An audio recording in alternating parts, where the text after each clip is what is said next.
My dear student, आप सभी का मेरे चैनल टारगेट 12 विद नवीन पे स्वागत है। जैसा कि हम लोग जानते हैं कि पार्ट 2 में आपके एग्जाम से फाइनेंशियल स्टेटमेंट ऑफ कंपनी से क्वेश्चंस होंगे। ये चैप्टर्स आपके सिलेबस में इंक्लूड है। तो sir, formation of financial statement as per schedule 3 of companies act 2013 से पहले हम ये जान लेते हैं कि फाइनेंशियल स्टेटमेंट होता क्या है। सबसे पहले हम फाइनेंशियल स्टेटमेंट के डेफिनेशंस को जानते हैं। उसके बाद नेक्स्ट लेक्चर में हम हाउ टू प्रिपेयर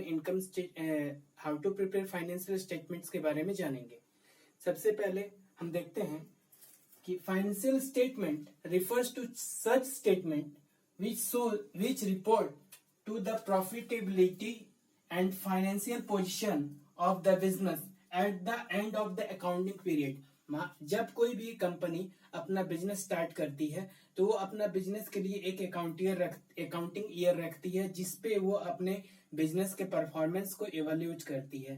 तो यहाँ पे हम देख सकते हैं कि फाइनेंशियल स्टेटमेंट उस स्टेटमेंट कहते हैं जो रिपोर्ट करती है प्रॉफिटेबिलिटी, यानी हमारा प्रॉफिट कि बिजनेस ऑपरेशंस कैसा परफॉर्म कर रही है, कितना प्रॉफिट या लॉस जो भी हो रहा है वो कितना हो रहा है, और financial positions of the business at the end of accounting year. जब अकाउंटिंग ईयर खत्म होता है तो हम ये फाइनेंशियल स्टेटमेंट हमें ये रिपोर्ट देता है कि हमारे बिजनेस ऑपरेशंस की क्या प्रॉफिटेबिलिटी है और हमारे फाइनेंशियल पोजीशन क्या है, यानी हमारे पास कितनी पर्टिकुलर डेट पे कितना एसेट्स है और कितनी लाइबिलिटीज है।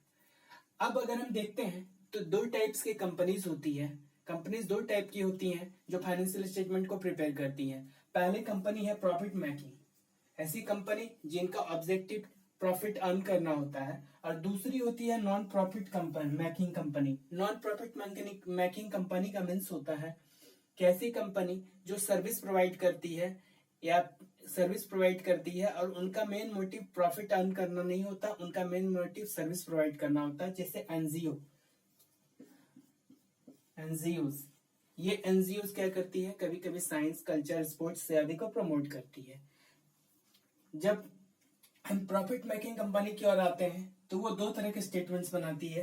पहला इनकम स्टेटमेंट और दूसरा balance sheet. Income statement show करता है result of business operations during the particular year, यानी एक साल के अंदर हम जो भी बिजनेस ऑपरेशंस हो रहे हैं उसका क्या रिपोर्ट है, वो क्या, उससे हमें क्या होता है, प्रॉफिट होता है या लॉस होता है। और दूसरा है बैलेंस शीट, यानी balance sheet shows financial position, यानी ये हमें ये बताता है कि हमारे एसेट्स और कितना एसेट्स का स्ट्रेंथ है और कितनी लायबिलिटीज हमें पे करनी है। उसी तरह से नॉन प्रॉफिट मेकिंग कंपनी में आते हैं तो ये भी दो तरह के स्टेटमेंट्स बनाती है। पहला स्टेटमेंट है इनकम एंड एक्सपेंडिचर, जो कि सोच करता है कि मेरा एक्सपेंस ज्यादा हुआ था या इनकम ज्यादा हुआ था। अगर इनकम ज्यादा हो गया तो हमें सरप्लस होता है, और एक्सपेंस ज्यादा हो जाता है तो ये हमें डेफिसिट होता है। और वो भी बैलेंस शीट शो करती है, बैलेंस शीट बनाती है जो शो करता है कि फाइनेंशियल पोजीशन उस नॉन प्रॉफिट मेकिंग कंपनी की क्या है, यानी उस डेट पे उसके पास कितना एसेट्स है और कितनी लायबिलिटीज है।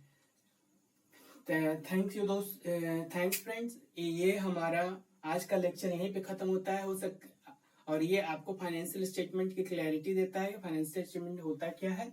अब नेक्स्ट लेक्चर में हम लोग how to prepare financial statements के बारे में पढ़ेंगे। Thanks for watching my video and keep supporting by liking my videos. Please like, comment and share my videos and subscribe my channel. Thank you.